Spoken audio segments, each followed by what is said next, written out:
9, 8, 7, 6, 5, 4, 3, 1.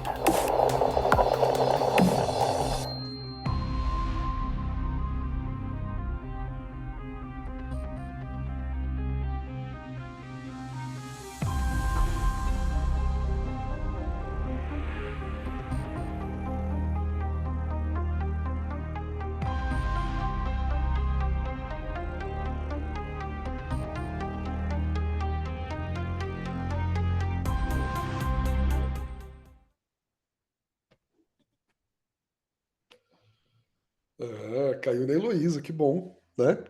Bom dia a todos. Bom Sejam dia. bem-vindos a mais um dia de Perenity Week. Hoje a gente está aqui com uma equipe bacana, com a Heloísa e com o Renato Monteiro. A gente teve uma baixa, né, nesse evento de uma participante, mas a gente está tentando ainda colocá-la no evento, tá? Eu acho que ela teve um probleminha lá e não vai conseguir participar. Mas sem problemas, a gente toca aqui com o Renato e com a Heloísa, tá bom? Vamos nessa. O pessoal já entrou aqui na sala, tá, Renato? Eles vão participar, mas eu vou combinar a regra do jogo antes, como eu faço sempre aqui com o pessoal, tá bom? Pessoal, seguinte, hoje a gente vai falar um pouquinho de gestão de riscos e controles internos no ambiente público.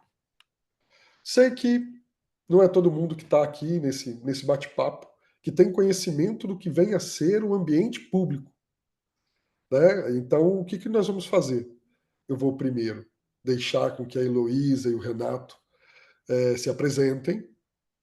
Depois disso, informá-los que os questionamentos eu vou deixar para o final, lá nos 15 minutos finais, 15, 20 minutos finais, para eles tirarem qualquer dúvida aí de vocês, ou até mesmo eu, Roberto. E também vou avisá-los que existe uma enquetezinha que vai aparecer no meio do painel para que vocês possam responder. Essa enquete, como vocês já sabem, uma pergunta básica que a gente coloca sempre para melhorar os próximos painéis, tá? Então seria interessante se vocês pudessem responder. Então eu vou abrir aqui, como eu faço sempre também, primeiro pela Heloísa. Heloísa, seja bem-vinda, pode se apresentar. Gente, bom dia, Roberto, obrigada, em nome da Perenity. Gostaria de agradecer muito aqui a presença de todos vocês para ouvir um pouquinho sobre a gestão de riscos e o controle interno no setor público. A gente vai falar um pouquinho aqui sobre o nosso dia a dia, as nossas práticas, para que para que vocês entendam aí mesmo, o que a gente vem aí enfrentando no dia a dia em relação a esses temas. Eu sou Heloísa Aquino, sou advogada de licitações, eu já estou no setor público, já tenho 12 anos, então comecei já no setor público. Eu sou conselheira, né, do Conselho de Administração da CBG e sou diretora administrativa financeira da CSI Governamental, que é uma estatal. Então, gente, quando eu falo, né, aí já para o meu dia a dia, levando para o meu dia a dia a governança, a gestão de risco, compliance, né, esses temas, eu trabalho tanto ali no corporativo, porque eu sou a diretora ali da CSI, é uma estatal, então a gente tem o dia a dia também esses desafios, mas a nossa estatal e também a CBG, que eu sou conselheira, a gente executa nos municípios, tá? Então aí a gente tem também muito forte, eu digo a gente, porque o Renato também é da CBG, ele também é da CSI, a gente tem então essa prática do dia a dia em relação a esses temas dentro do órgão público, tá bom? E aí eu também trabalho, né? Tenho ali como sou voluntária do Observatório Social de Santa Catarina,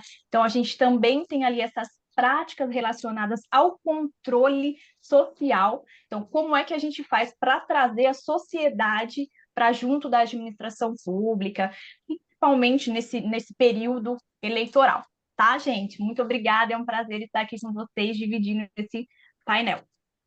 Obrigado, Heloísa. Renato, pode se apresentar, meu amigo. Bom dia a todos.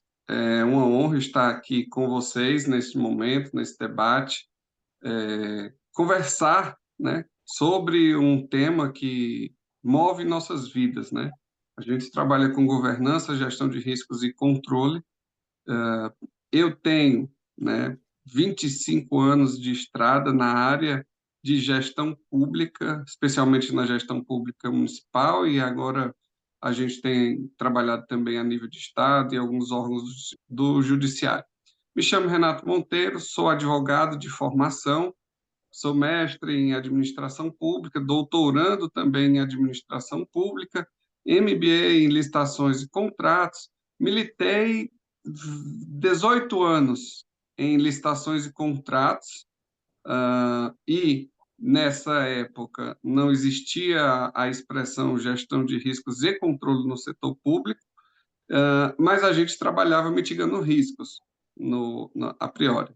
E agora, nos últimos 8 anos, nós realmente nos dedicamos ao processo de governança pública, muito focado na gestão de riscos e controle, principalmente nos municípios, dentro dessa perspectiva que a Heloísa já explicou, né? Nós temos a CSI governamental, que é uma estatal pública voltada exclusivamente para a implementação de processos de governança, dentro de uma perspectiva de que essa cidade que recebe esse trabalho entre no rol de cidades inteligentes do mundo, do índice da IES School, né? Então, a gente tem implantado com muita força todo o processo de governança, e ele é muito um pilar de sustentação é a gestão de riscos. Fantástico. Pessoal, então vamos lá. O que eu gosto de fazer sempre, quando a gente traz algum tema um pouco diferente, ou dentro de um ambiente que não é tão conhecido pelo público, eu gosto de dar aquela equalizada nos conhecimentos, para que o pessoal primeiro vá entendendo como funciona tal ambiente, né? E eu acho que o ambiente público, eu fiz alguns projetos dentro de alguns ambientes públicos, e tem toda uma particularidade, né? Tem toda ali uma dificuldade de entrar. Eu queria que vocês, aí vocês podem escolher quem começa, mas eu queria que vocês contassem um pouquinho como é esse ambiente público, tá? Contar um pouco da história da evolução desse cenário de gestão de risco para gestão de riscos no ambiente público. Tá. Heloísa, vamos nos dividir. Eu não vou ser cavalheiro, mas por um motivo muito óbvio.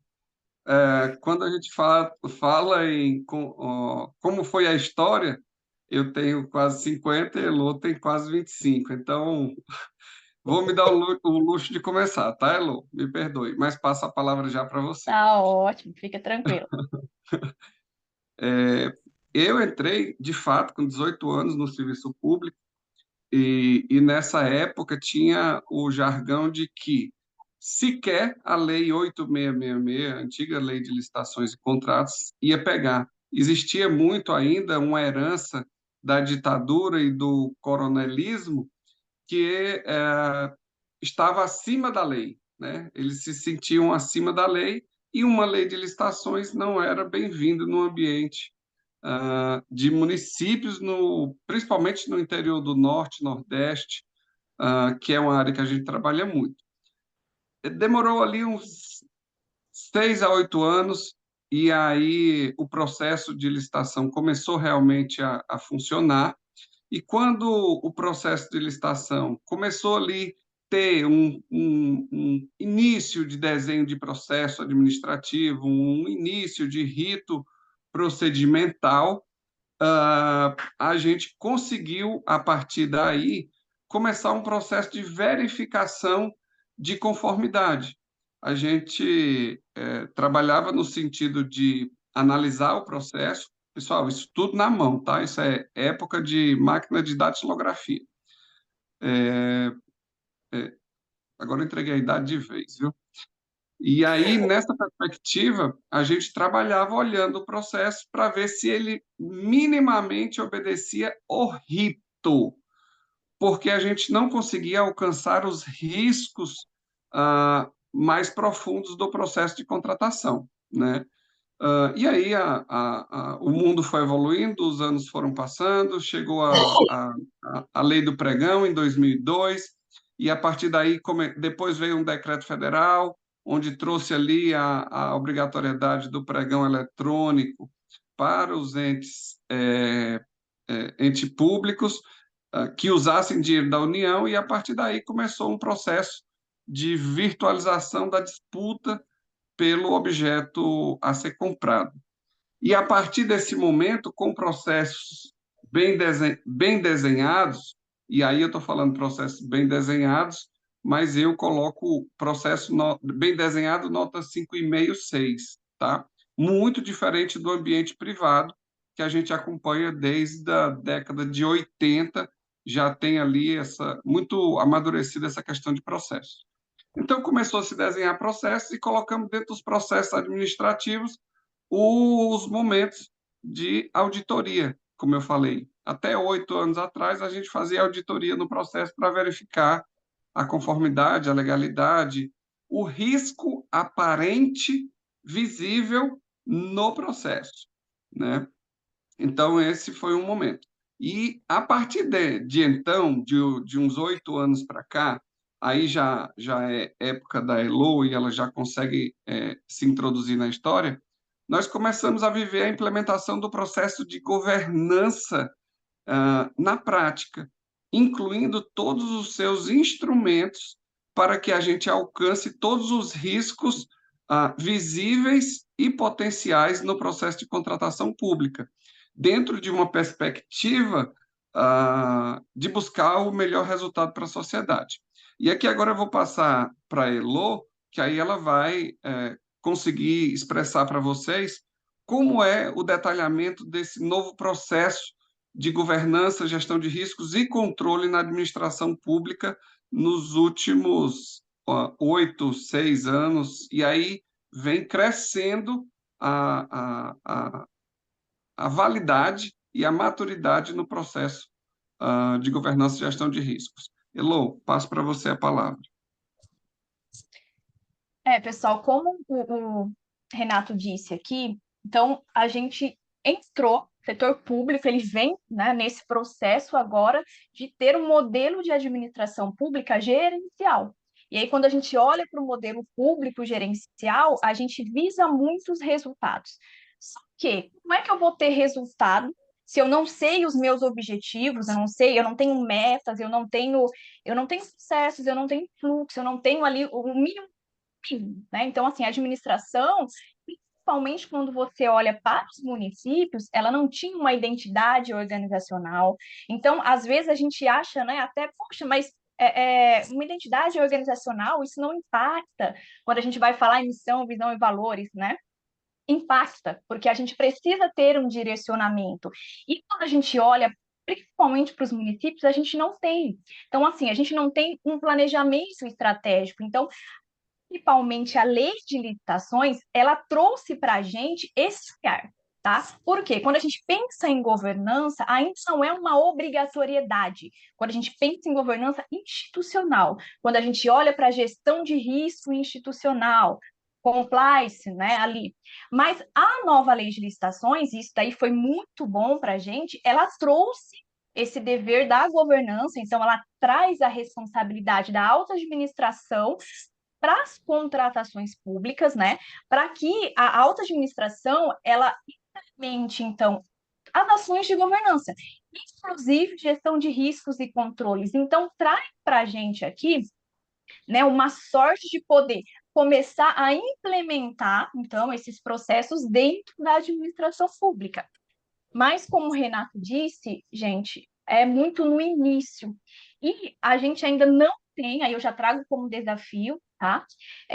A questão do comprometimento da alta administração, né? Então, eu entendo que é algo que a gente ainda tem que trabalhar na sensibilização, de trabalhar com a alta administração no sentido de agora, né, tanto a governança como o si, mas bem a gestão de riscos e os controles é uma obrigatoriedade.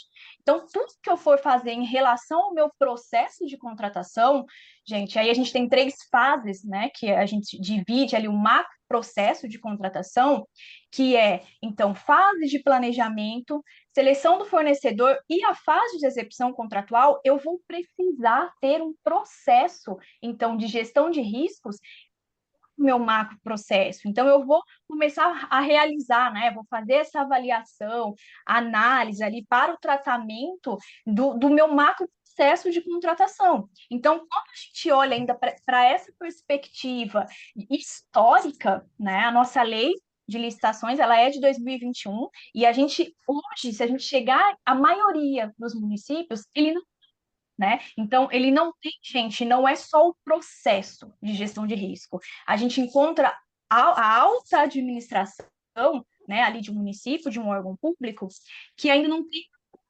nem que é gestão de riscos, do que é a governança. Então, assim, a gente está caminhando, a gente sempre fala que esses processos a gente vai trabalhando de gotinha em gotinha, mas a importância, sim, de fazer com que a alta administração, de fazer ali, quando a gente fala em municípios, que o prefeito, que o secretário, ele entenda, né, que é uma obrigatoriedade, é um dever agora, e aí mais específico para a gestão de risco, de utilizar essa ferramenta para que aí sim a gente esteja em conformidade com a lei de licitações, é muito importante. Tá? Então, mais assim, para complementar o que o Renato disse, a gente vem, né, a nova lei, ela vem fazendo com que a gente consiga, de fato, ter resultados efetivos, né? E aí, isso para a gente, a lei, para mim, né, para o Renato também, acredito eu, que é um porque a lei ela já trouxe ali a gestão de riscos e os controles como uma obrigatoriedade. Elô, mas ainda é só nas contratações públicas, mas mesmo só nas contratações públicas, a gente já tem essa dificuldade, porque, né? Mas, assim, o primeiro passo ali é fazer com que a alta administração entenda que é obrigatoriedade e que ela comece, né, ali na sensibilização e aí já na capacitação para que desenvolva esses processos de gestão de riscos e controles dentro das suas contratações e com isso vá ali passando para o institucional. Eu vou ser mais grosseiro um pouco. Elô é muito elegante. Nós temos andado, nós temos andado o Brasil inteiro, né? Nós temos como nosso presidente o Paulo Alves, que é quem nos conduz ali na CBG e na CSI governamental. Ele anda muito no norte. Eu ando muito, eu e Heloísa andamos muito no Nordeste. Heloísa anda muito no Sul e eu ando com a Heloísa muito em São Paulo. Qual é o panorama? O panorama é um completo desconhecimento da obrigação por parte dos prefeitos e de alguns governadores. Então, a gente fala em 8 anos de caminhada, nós, até 2 anos atrás, a gente começou a incentivar o processo fazendo escambo, né? Mostrando que o processo de governança, gestão de riscos e controle, ele vai gerar capital político. E se ele não atuar buscando um capital político por intermédio dessa ferramenta, ele pode ser penalizado com, com, com, com penas muito duras. Então, o panorama do Brasil é que o Brasil, a alta administração, leia-se prefeitos e secretários, não entendem, não compreendem a magnitude do que é desejado. E como Elô falou, eles não entendem o que é planejamento estratégico e sequer aceitam. A gente vem trabalhando mesmo com um processo de sensibilização, já temos muitos cases de avanço, e aí um segundo passo de dificuldade é quando a gente apresenta, nós precisamos de dados, nós precisamos fazer a gestão de riscos, não no processo específico.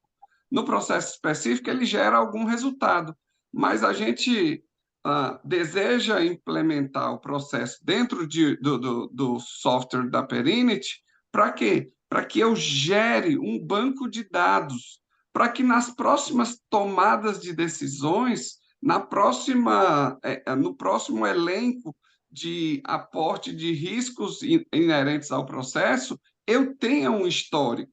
E aí ele só faz, mas isso é muito complexo, isso é muito. Aí a gente faz a fala de que isso é muito mais efetivo. Mas para devolver a palavra, os prefeitos ainda estão trabalhando na ideia de que o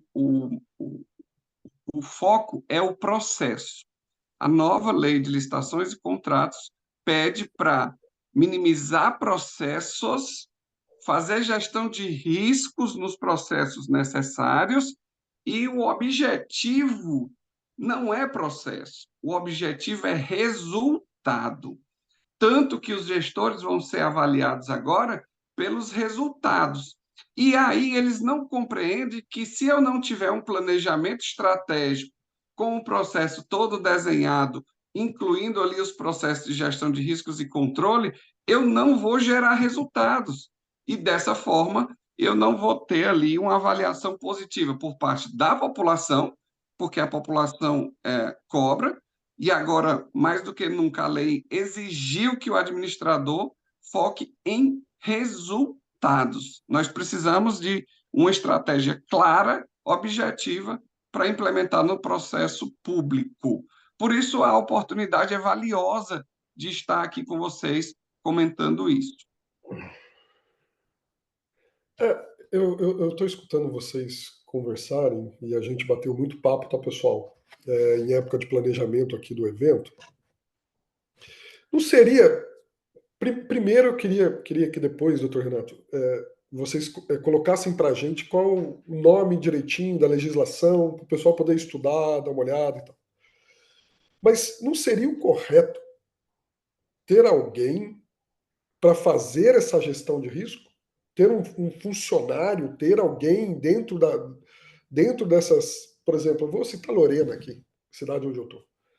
Certo? Eu não tenho um cara de gestão de riscos lá. Se bobear, não tem dentro da prefeitura uma pessoa, um profissional. Olha que lá tem alguns advogados, amigos meus e tudo mais, mas que não conhece de gestão de risco. Imagina que gestão de risco é uma coisa e é totalmente outra. Como é que a gente faz? É Posso, verdade. Renato?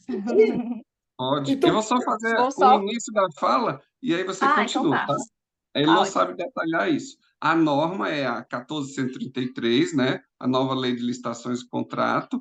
A gestão de riscos está posta principalmente no parágrafo único do artigo 11, mas o termo gestão de riscos é a expressão que mais se repete na nova lei de licitações e contratos. Você tem noção da importância do tema no mundo administrativo e de licitações? É a expressão mais usada em todos os artigos que a lei vai progredindo.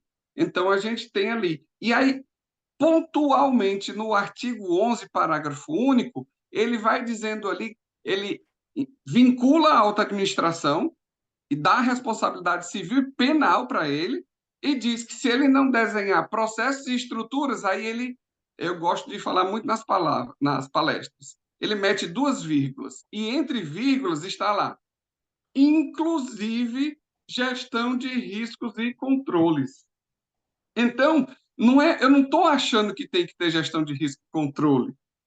A lei está fazendo um entrevírgula dentro de um mandamento onde está responsabilizada a alta administração, dizendo, inclusive gestão de risco. E as prefeituras, aí eu vou passar para a Elô com essa deixa, as prefeituras entendem que gestão de riscos é passar pela procuradoria o processo ou passar pela controladoria. E não verdade. entendem das 3 linhas de controle. Aí, Elô, dou a deixa para você entrar no seu palco principal. É justamente isso que o Renato disse. O que acontece, gente, ainda na estrutura?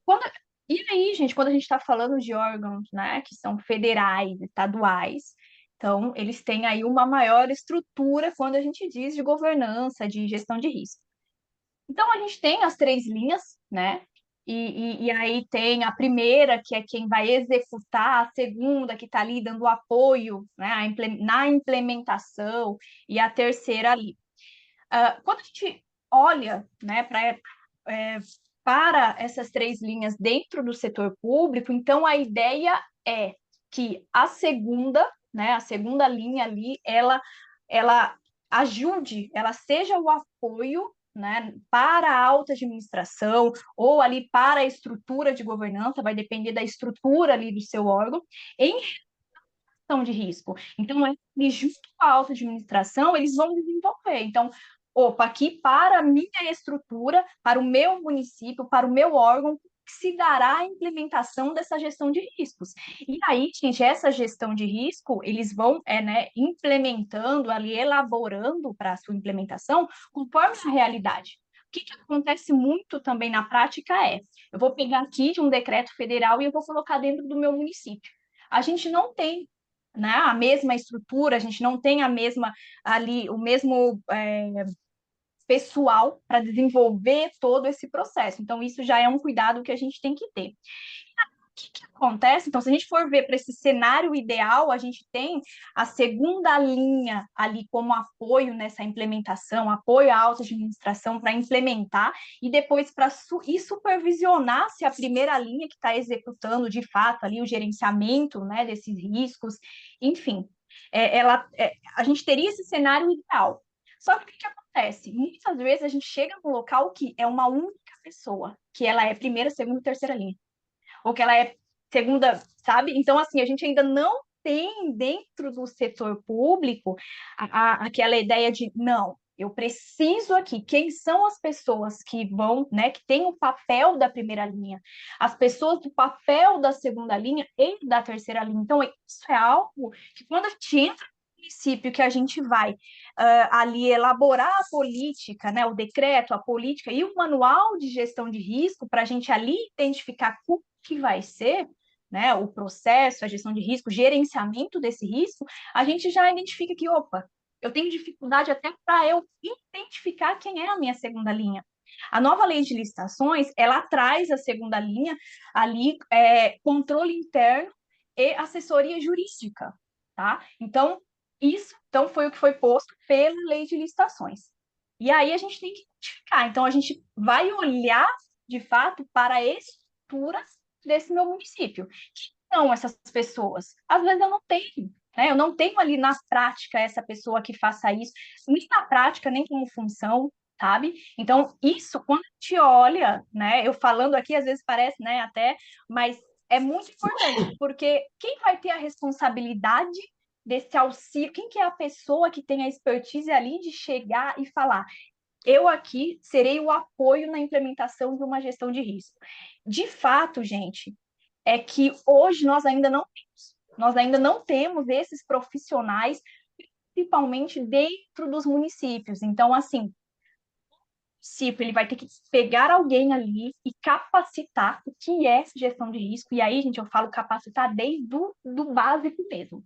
O que é gestão de risco? E aí eu não falo só da gestão de risco, mas também olhando para o compliance, né? Olhando ali para o programa de integridade, porque a nova lei de licitações, ela traz o programa de integridade, gente, só uma pausa aqui, não saindo do tema, mas como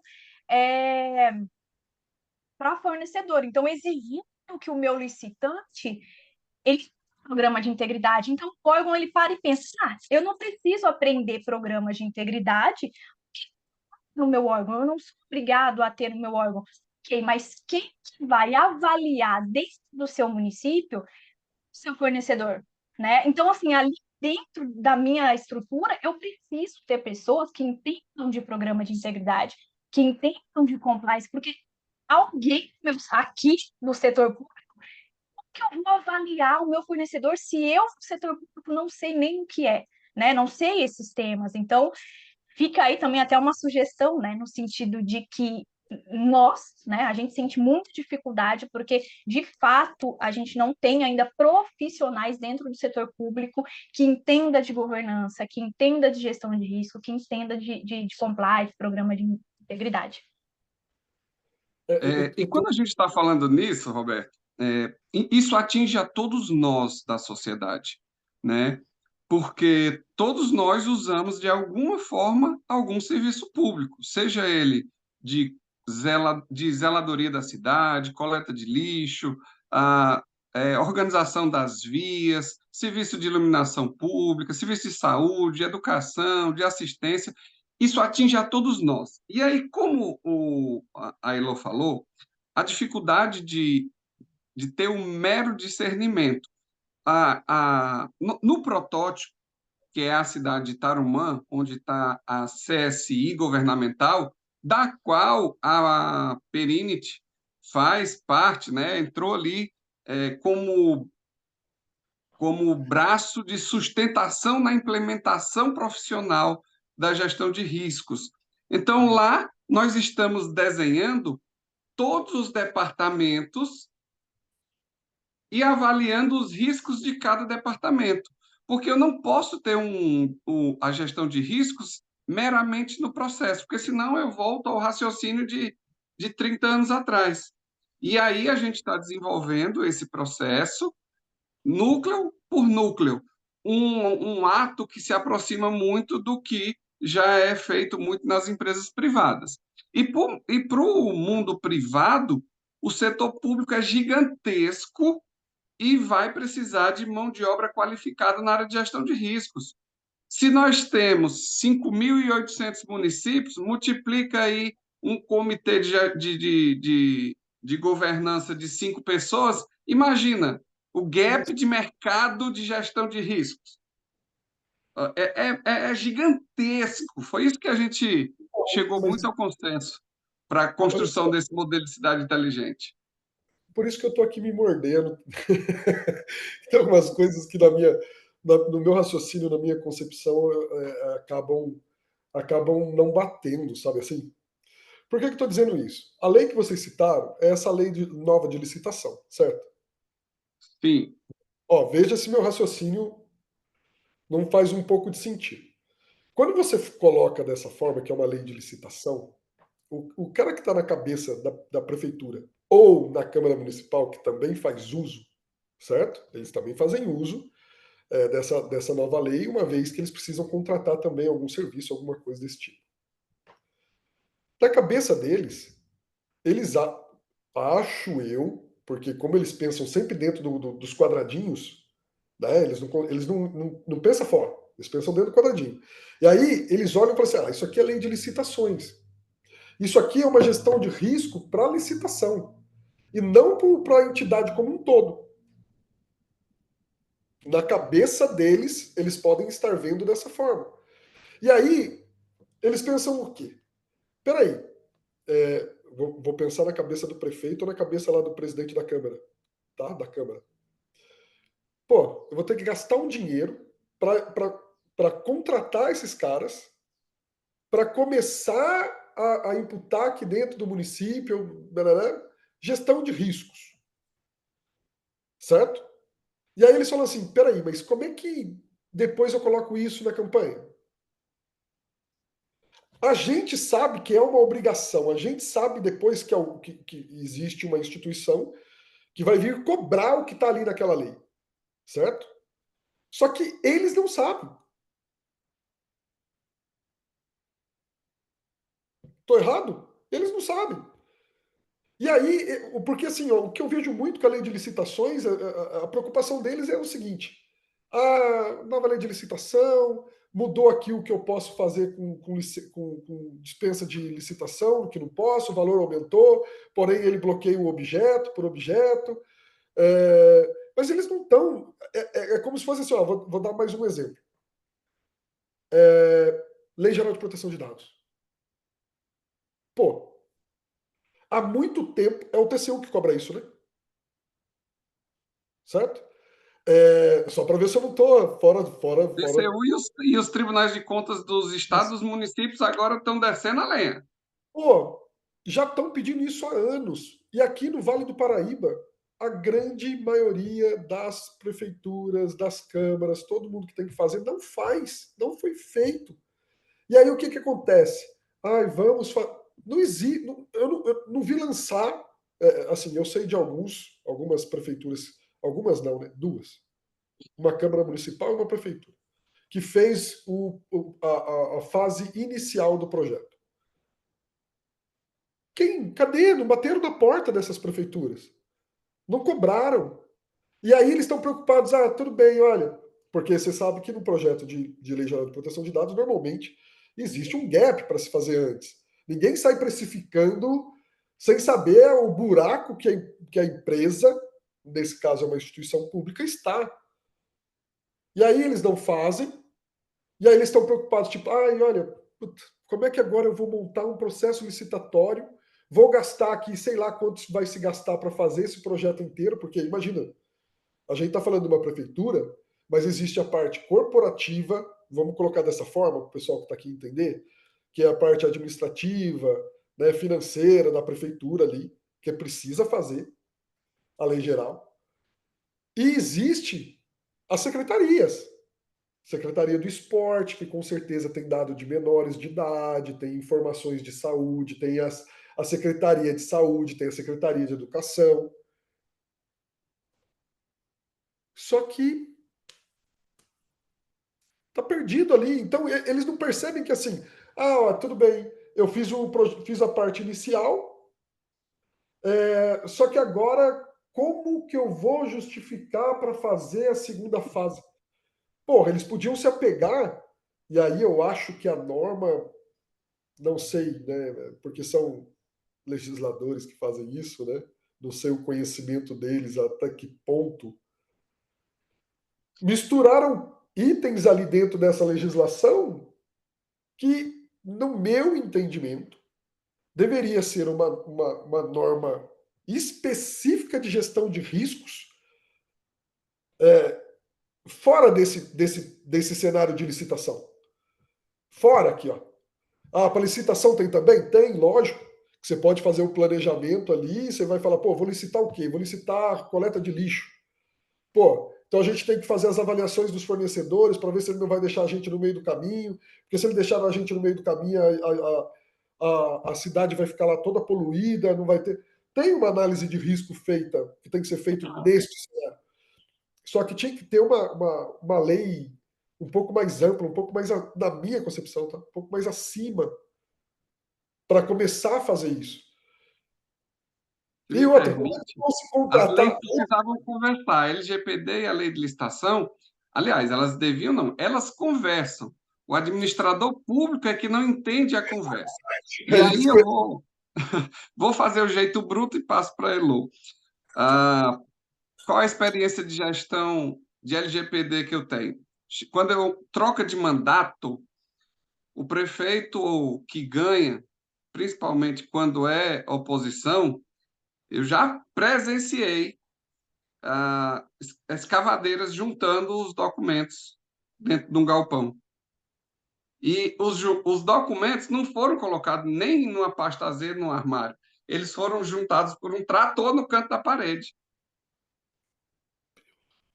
Aí isso é a realidade.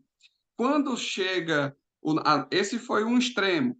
Quando chega uma nova administração, que seja situação ou oposição, os processos que tinha até aquela data são jogados num galpão para desocupar espaço para os novos processos e para as novas pessoas. Esse aí é para você ter ideia de onde nós estamos na LGPD no setor público. E quando o setor público diz que trabalhou LGPD, alguém foi lá e vendeu uma regulamentação. Regulamentação faz alguma coisa? Sem um plano de ação? Não faz. Então, eles vão lá, batem a foto, eu regulamentei a LGPD. Pronto, e aí? Para nós que temos senso crítico e sabemos, a gente vê a falta de vergonha de fazer isso. Mas a população diz, nossa, acho que ele está cuidando dos meus dados de saúde, dos dados do meu filho. Então, isso é dramático para a sociedade. Esse momento aqui de conversa nossa ele mais reflete questões da sociedade que você pode pensar o que gestão de riscos feito pela Perinit dentro de um processo intelectual e de tecnologia tem a ver com a sociedade. Tem tudo a ver com a sociedade. Se eu tirar esse pilar de dentro da administração pública, ou se eu não conseguir colocar esses pilares dentro da administração pública, quem vai pagar o preço é toda a sociedade. Então, o elo de ligação do tema gestão de riscos e controle com a serviço público, ele é para o benefício da sociedade. É claro que dentro do mundo corporativo ele é relevante. Todo mundo faz gestão de riscos consciente para alcançar resultados, melhorar resultados. É a mesma coisa, deve ser a mesma coisa. Mas os prefeitos estão divididos em duas categorias, meu irmão. E aí, claro, tudo na vida tem exceção. Tem prefeito que nós trabalhamos, conseguimos incluir a Ana Vládia de Solonópolis, sertão. Tinha comitê de governança, tinha plano de ação de governança, implementando gestão de riscos. Cidade de 17 mil habitantes. Então é possível, só tem que querer. E aí, por que eu disse isso?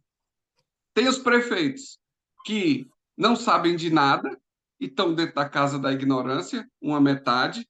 Metade não sabe de nada. E a outra metade sabe de tudo. Entende tudo. E aí, por entender tudo, ele não faz. Por quê? Porque quando a gente faz gestão de risco no setor público, e a Heloísa pode dar testemunho, quando a gente faz gestão de riscos na administração pública e entra ali dentro do processo de integridade, expõe as facetas da política.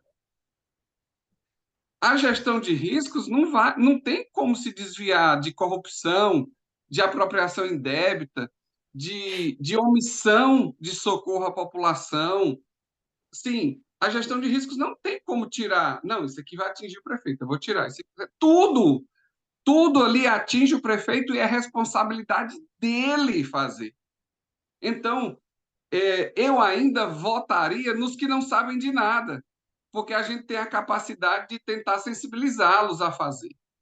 Agora, a classe política que entende e não faz deliberadamente, ele se enquadra diretamente no Código Penal e na lei de improbidade administrativa, porque a lei de improbidade administrativa diz que tem que ter um elo claro, um nexo de causalidade entre a ação e o resultado. E não fazer causa um resultado danoso para a sociedade, causa uma perda de dinheiro danosa e dolosa com a sociedade. No meu mestrado, eu observei quanto era desperdiçado de dinheiro no Brasil. 52% do recurso público é desperdiçado. E a gente imagina que a maioria desse dinheiro é para a corrupção, né? Não é. É para a falta de habilidade da administração pública ou para os prefeitos que bloqueiam a implementação de processos para melhoria do serviço público.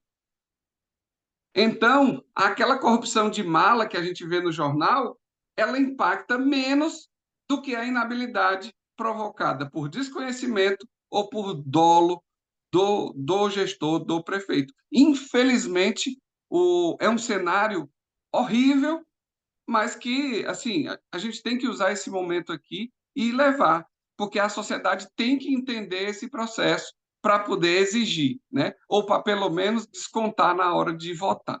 Né? Heloísa, por favor, agora faça a parte diplomática e elegante. Imagina. Eu me irrito Gente, mesmo com a política. Eu estou aqui irritado. cenário. Gente, na verdade, o que acontece? Ainda no setor público, a administração ela vê, tá, a governança, seus instrumentos de gestão de risco, compliance como um custo, né? Então, para que eu quero isso? Então, ainda a gente não... Por isso que a gente sempre bate na tecla da sensibilização, porque impacta diretamente, eles não entenderem. Então, é isso que o Renato acabou de falar. Quando eles ali dentro da administração, eles não entendem, eles não têm ainda essa técnica, eles vêm, né? E, assim, como, na minha opinião, a nova lei de licitações, ela acabou ajudando no sentido de, pelo menos nas contratações, a gente vai ter que aprender aqui a trabalhar com gestão de riscos. A gente vai ter que aprender aqui a trabalhar com um programa de integridade. Então, para o servidor público começar a abrir a mente, né? E aí, aquilo que vem ali na opção também da segunda linha. O servidor, eu preciso de pessoas aqui, né, com expertise em relação a isso, o que se dará? Então, a gente vai chamar uma assessoria, então a gente tem estados que eles começaram a contratar assessorias de governança, assessorias de gestão de risco, porque começaram a entender que eu não tenho dentro do meu quadro de servidor e eu preciso, né? E aí, Roberto, tu disse a questão de que, mas deveria ser uma lei ali ampla, uma lei já voltada para a governança, né, para a gestão de risco. E sim, né, também concordo. A gente tem um decreto federal que ele aí é obrigatoriedade da governança para órgãos federais, né? Então, órgãos federais eles já precisam implementar ações de governança. Aí, obviamente, que cada um dentro da sua estrutura. Mas mesmo assim, a gente identifica órgãos federais que estão patinando. E, né, deixa eu aproveitar a nova lei de licitação para eu colocar que já é obrigatoriedade, então eu preciso de uma política de gestão de riscos, eu preciso de um manual aqui de gerenciamento para as contratações. Mas, prefeito, secretário, eu ficar só nas contratações, as contratações é um pedacinho de toda a minha administração pública, eu preciso identificar os riscos de toda a minha secretaria, o que impacta também, né? Mas, e aí outra coisa que o Renato disse também, e você falou sobre a sociedade. Quando a gente fala de liderança, estratégia e controle, dentro ali do controle, a gente tem a questão de quais ações aqui que vão ser relacionadas ao controle social. Aí eu já falo um pouquinho sobre o observatório social que eu participo, que é no sentido de, gente, eu como sociedade vou perguntar, eu vou chegar para o meu prefeito e vou dizer, eu já identifiquei aqui que vocês precisam de um programa de integridade, ou eu vi que tem uma política de gestão de risco, mas eu quero ver na prática, né? A gente faz um ofício e o secretário tem que me responder. Realmente eu fiz uma política, mas eu não implementei a gestão de risco. Então, você está ali em conformidade com o que está, né, colocado ali na lei. E aí, e aí eu já levo para uma outra situação que é a transparência. Porque às vezes a gente tem gestão de riscos dentro do órgão, mas a gente não tem um sistema. Então a gente faz ali no próprio Excel, tá? E eu tô falando isso porque é o que a gente trabalha muito. Porque a maioria dos órgãos, ele não tem um sistema de monitoramento, não tem planejamento estratégico, não tem gestão de risco, então a gente trabalha ali no próprio Excel.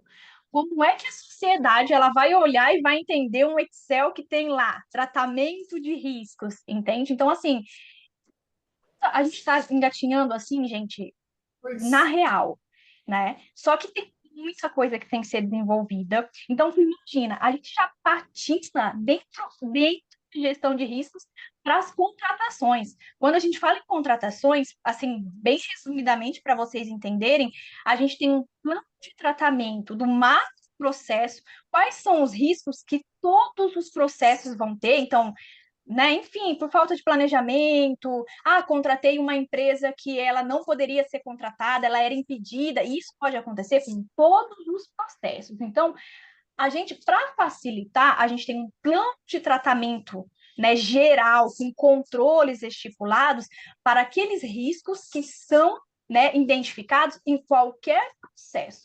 E depois, para cada contratação, então vamos lá, eu vou contratar locação de transporte escolar. Eu vou ter o meu mapa de riscos específicos só de locação. Então, assim, é muita coisa, né? E aí, de novo, como é eu vou tratar isso? E eu trato isso, gente, sem sistema. Eu trato, entende? Como que eu, por exemplo, eu segunda linha, Heloísa, que dou apoio e supervisiono a minha primeira linha para identificar se minha primeira linha ela está de fato ali, né, gerenciando isso, eu vou pegar lá, gente, sei lá, 100 contratações que tem seu mapa ali de risco, eu vou pegar um tratamento de macroprocesso que passou pela fase de planejamento, seleção do fornecedor, execução desse meu contrato, sabe? Então, assim, além de implementar, de regulamentar, de você no dia a dia ter que capacitar os servidores, estar ali, né, supervisionando isso, com relatórios, porque assim, eu como segunda linha, eu vou olhar para a primeira e vou falar, gente, isso daqui não está dando certo. Eu não vou esperar dar errado. Eu vou fazer as minhas revisões. A primeira linha ficou ali no seu dia a dia, mais um risco. Então, o que é? Então, assim, gente, é um processo que, de fato, a administração pública ela precisa olhar para isso. Ela tem que aproveitar do setor do setor de contratações, perdão, da lei de licitações, arrumar a casa para aprender o que é gestão de risco, pelo menos está sendo exigido, nesse Mas se sentido, para ela falar, sabe? olha só, não quero entrar em, Eu sei que você tá com a cabeça fervendo com tudo isso, né? não quero entrar em politicagem, mas assim, se arrumar, aí, ó, Exato. eu não preciso. A careta já respondeu, né? E aí eu vou aproveitar e vou falar o seguinte: Fábio que fez uma primeira pergunta aqui, o Fábio Moretti, já te respondi, cara. Com essa careta que eu fiz aqui, eu já te respondi. É falta de conhecimento, é falta de interesse do setor público. Naquelas duas alas, lembra? O que É, não sabe e o que sabe. porque assim, ó, na minha cabeça tá assim, na cabeça do público deve estar um emaranhado ferrenho de coisas. Porque para pensar o seguinte, nesse cenário de uma prefeitura, pensa no cenário de uma prefeitura. Quem é a primeira linha? Quem é a segunda? Quem é a terceira? E a lei ainda foi lá e errou a terceira linha. Eu não queria falar isso, mas Não, eu falo. depois eles vão ligar pra Os, gente aqui e depu- falar assim, os vai depu- os consertar. parlamentares que me perdoem, eles erraram, não sabem o que é terceira linha de controle. Controle interno diz interno. Aí foram lá e colocaram que o Tribunal de Contas, que é um órgão externo, é a terceira linha de controle.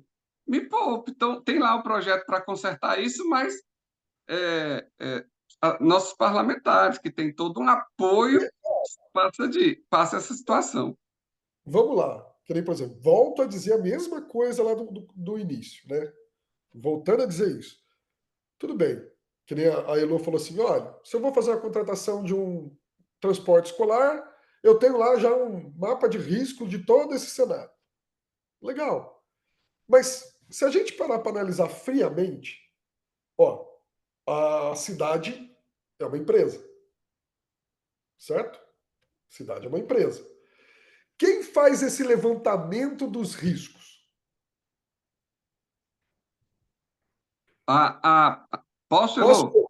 posso colocar assim o que eu vejo um pouco da minha cidade Sim. aqui?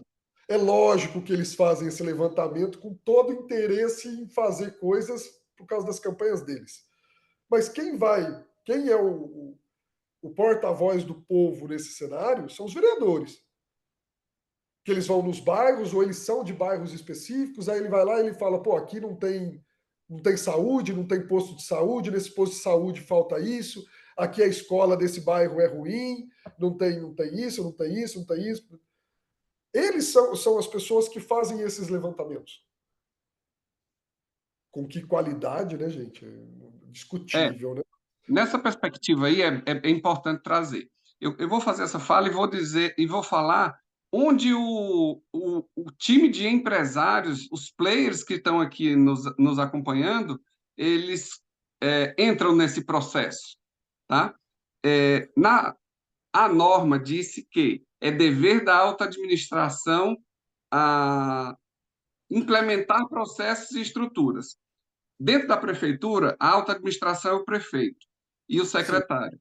Cada Uhum. secretário de pasta, depois que o prefeito ordena, cada secretário de pasta ele vira ali a primeira linha. E ele tem que determinar dentro do time dele quem vai fazer análise de risco de cada tipo de trabalho.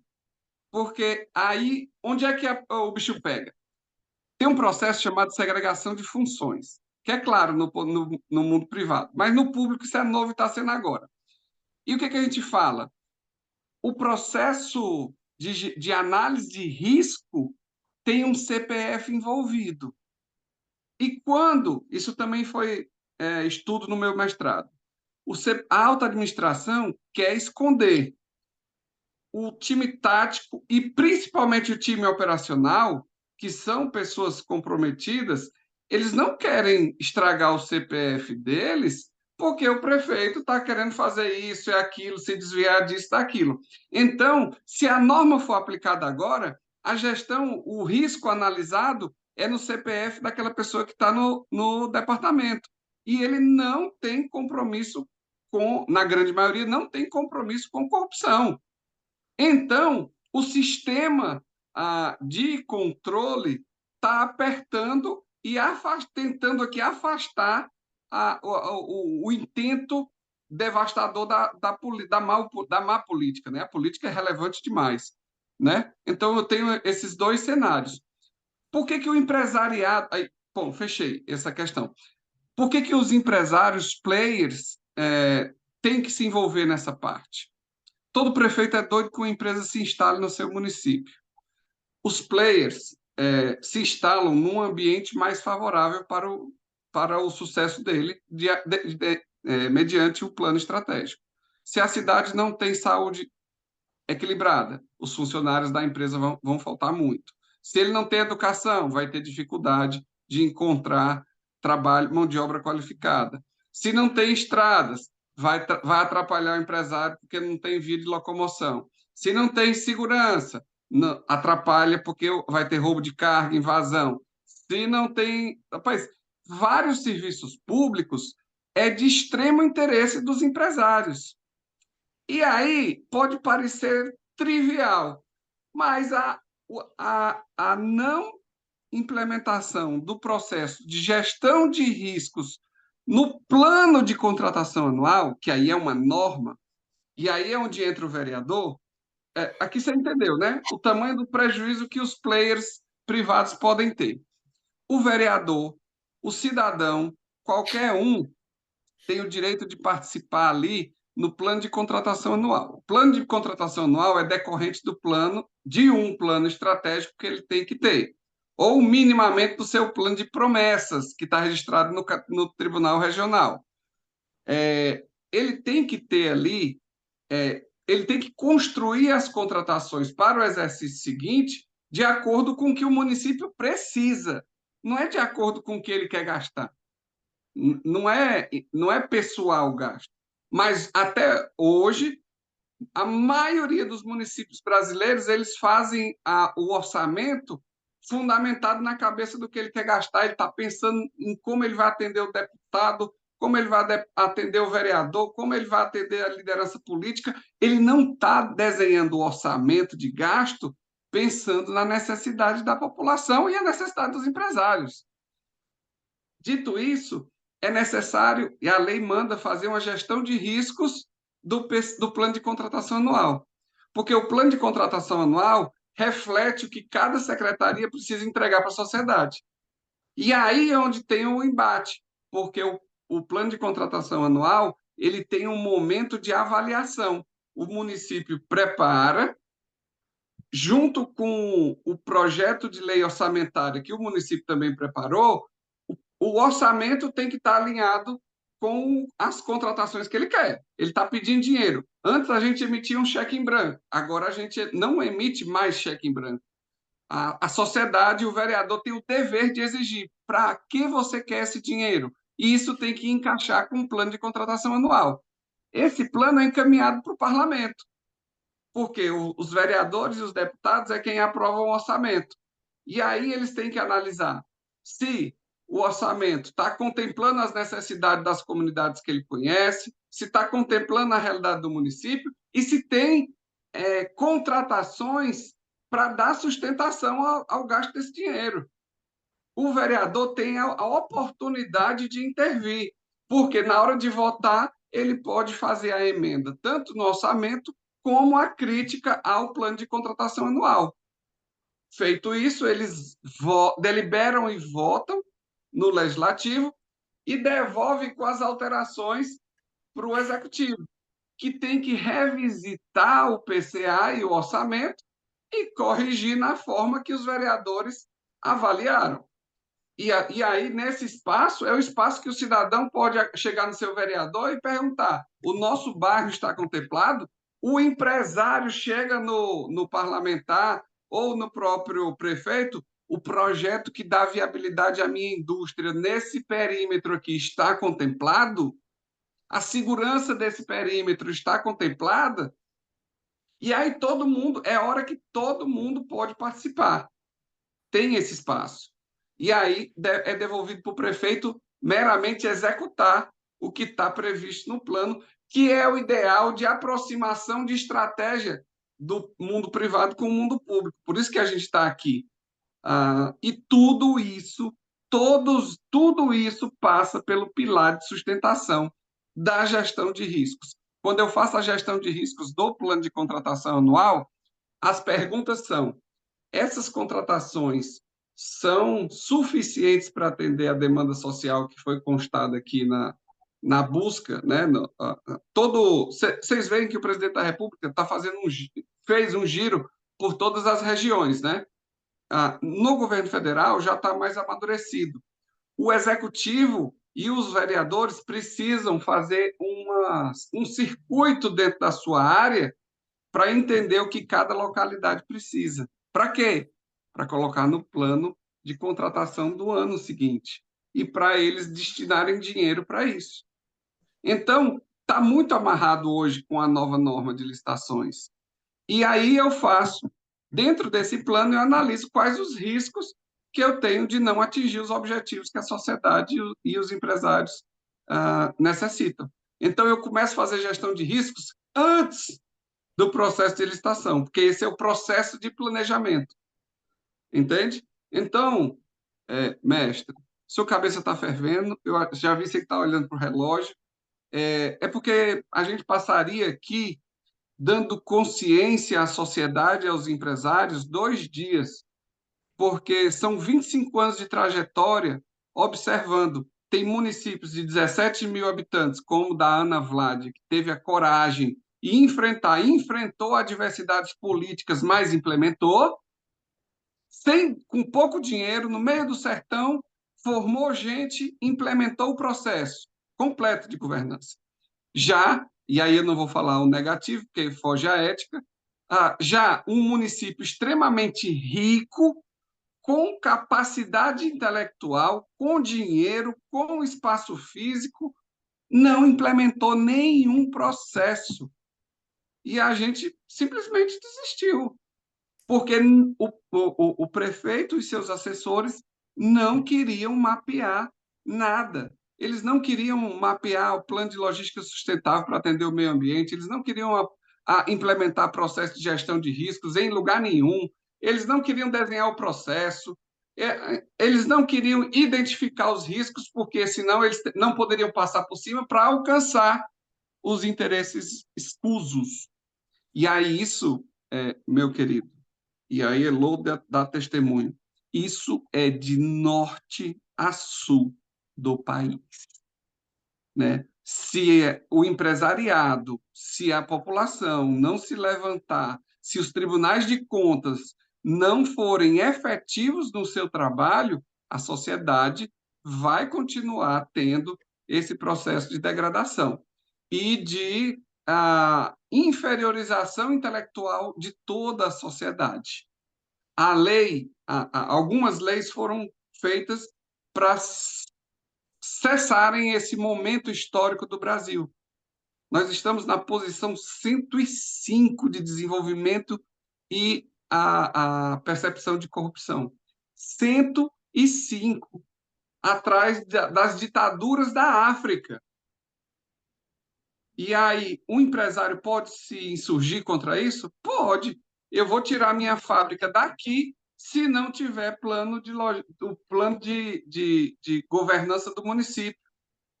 Pelo menos, eu não vou mudar do minuto para o segundo, mas eu preciso ter um plano de intervenção, senão eu vou embora. Geralmente, os empresários mudam por conta dos benefícios fiscais. O benefício fiscal é uma exigência que ele pode fazer para o município. O município tem se dentro da pesquisa que eu fiz com números e dados oficiais, se eu economizo 30% de desperdício do dinheiro público por incapacidade, eu não vou nem mexer na corrupção, deixa os homens com a corrupção. Se eu vou trabalhar só para combater a incapacidade dos servidores e do serviço público, eu injeto mais 30% do dinheiro nacional na sociedade. E é muito dinheiro. É muito dinheiro mesmo. O Brasil hoje está numa posição muito forte em relação à economia, mas em relação à corrupção e ao desenvolvimento das instituições, está atrás de todas as ditaduras da África, né? Que não tem nem lei lá. Então, é tragédia. É cenário de tragédia futura. A gente tem tudo. Agora, nós construímos essa estatal e a Perinity é parte nisso, porque entendeu o valor que tem a entregar para a sociedade, né? Apesar de ser um business, tem entrega para a sociedade, porque nós somos a ferramenta para a mudança. Tá? E aí, devolvo para você conduzir para a Elo, para você conduzir para algum momento. É que, na verdade, assim, por que eu estava olhando que você falou? Pô, você estava olhando para o relógio, tá preocupado. Na verdade, porque o papo tá tão bom, o assunto tá tão fluido assim, e, e eu não tenho tempo para perguntar mais coisas, sabe assim? Tem um monte de coisa que eu queria saber e tô vendo que essa porcaria desse horário vai chegar e eu não vou tirar minhas dúvidas. Cara, mas a gente está à disposição para outros momentos aí, se precisar que a gente grave, mas a gente está à disposição. A gente quer ser um pingo no oceano da mudança. Eu, Heloísa, o Jonas, o Paulo, todos os nossos colegas, nós temos o mesmo propósito, né? Temos o mesmo propósito. O business é bom quando ele é positivo financeiramente e quando ele contribui para a sociedade. E tanto os empresários, os players de mercado, entregam para a sociedade quando adotam medidas ESG, suprimem a pegada de carbono. Então, todos nós temos que dar a nossa contribuição. E nós damos a nossa contribuição sendo ferramenta da mudança. Elo, me desculpe, toda vida eu tomo a fala e aí não deixo a Elo falar. Imagina, gente. Só como uma contribuição, Roberto, o Renato disse sobre a gestão de risco ali no nosso PCA, que é o nosso plano de contratações, né? E a lei, ela fala que para a gente estar em conformidade com a lei, a gente precisa alinhar planejamento estratégico, né? Contratações e a lei orçamentária. Então, quando eu falo, eu preciso alinhar meu planejamento estratégico, por muitas vezes o município, né, o órgão, enfim, ele não tem planejamento estratégico, então, ou seja, para eu estar em exigência com a minha lei de licitações, eu vou ter que voltar uma casa aqui e ter um planejamento estratégico.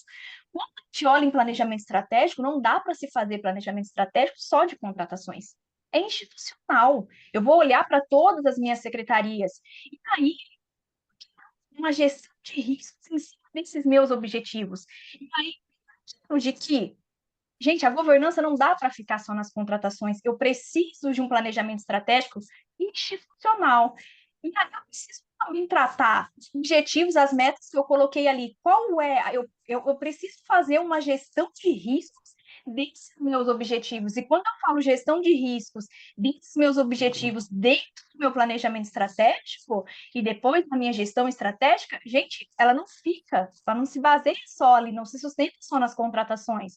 Então, quando eu olho para a lei que ela obrigatoriamente traz para as contratações a governança, gestão de risco, mas que ela pede lá no seu artigo 11, alinhamento entre planejamento estratégico, contratações para que sirva de base para a minha lei orçamentária, como o Renato disse, eu preciso fazer um planejamento estratégico, né? Ela já está aqui colocando alinhamento do seu planejamento estratégico. Então, o órgão que não tem planejamento estratégico, ele tem que voltar uma casinha, organizar o seu planejamento ali estratégico, olhando o seu plano de governo, porque a realidade é que a galera coloca ali seu plano de governo, ganha as eleições e depois não cumpre as ações que estão ali. Então, também trazer o plano de governo para dentro do seu planejamento estratégico, trazer os empresários, trazer a sociedade para esse planejamento estratégico, porque nós, como sociedade, é que estamos no dia a dia do município. Então, os buracos dessa rua aqui, não é, né, muitas vezes, não é só o legislativo ou o executivo que está visualizando. Eu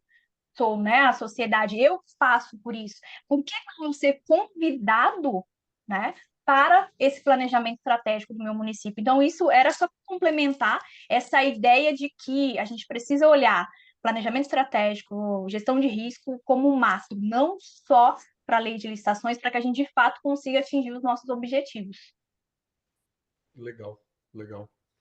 É, queria Só para continuar. você encerrar com um número, 90% dos municípios brasileiros não têm planejamento estratégico. E aí alguns colegas, né, que também não entendem a lei, eles fizeram softwares que sobe um plano de contratação anual e joga no governo federal. E o que que isso vai causar? Todas as contratações vão ser nulas, porque a lei assim trata, que se não tiver alinhamento entre os três é nulo, e aí essas ferramentas estão jogando esses planos lá no governo federal, no PNCP. PNCP é o quê? Portal Nacional de Contratações Públicas. E aí, quando ele gastar, o gasto vai ser indevido. E aí, o prejuízo, a tragédia vai ser gigantesca. Posso colocar um item polêmico? Não, se você Polêmico. perguntar difícil, eu respondo. Não, é assim, polêmico porque, assim, algumas pessoas podem pensar que eu estou sendo uma pessoa ruim perguntando isso, mas assim, hoje, para ser eleito, precisa de quê? Qual a formação do cara? O que precisa? Só ele saber escrever um pouquinho. Entendeu onde eu quero chegar? Né? Como é que você quer exigir, cara? Como é que se exige algo se o cara que vai ser eleito, desculpa, pessoal, olha, nada contra, tá? Não entendo o que eu estou querendo dizer. É difícil colocar uma gestão de riscos dando liberdade para ser eleito uma pessoa que é, por exemplo, analfabeta. Posso contrariá-lo?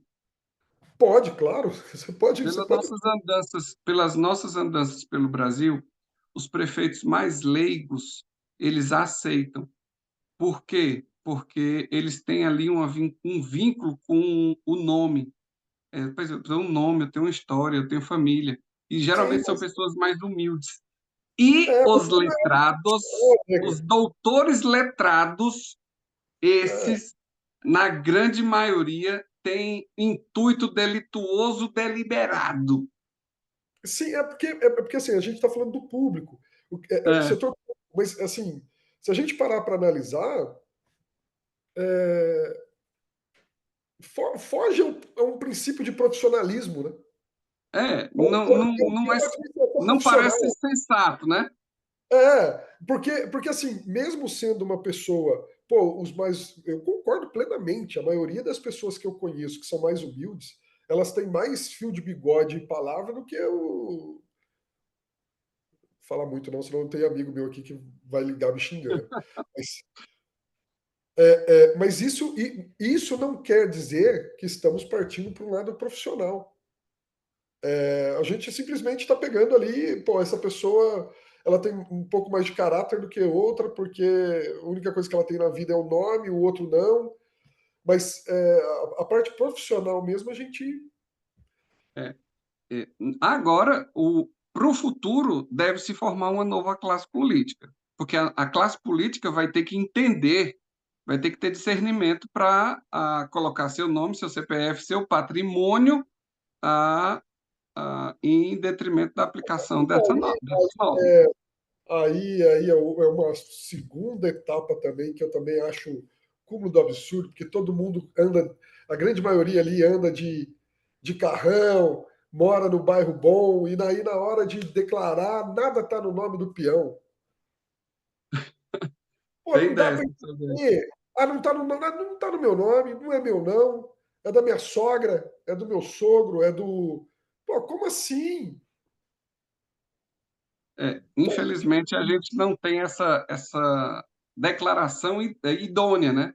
Na realidade, a gente não percebe declaração idônea. E Mas a aí, classe. o que eu acho que seria... Assim, ó, eu rezo para essas coisas acontecerem. Que é assim, ó, não, eu vou colocar o nome da minha sogra. Tomara que a sogra te roube. Tomara que a sogra depois fale assim, não, você me doou aqui, é meu. Azar seu, se vira agora.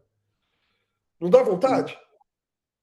Não vou nem concordar, porque minha sogra é boa, né? A minha também, maravilhosa. Não tenho o que reclamar da minha sogra.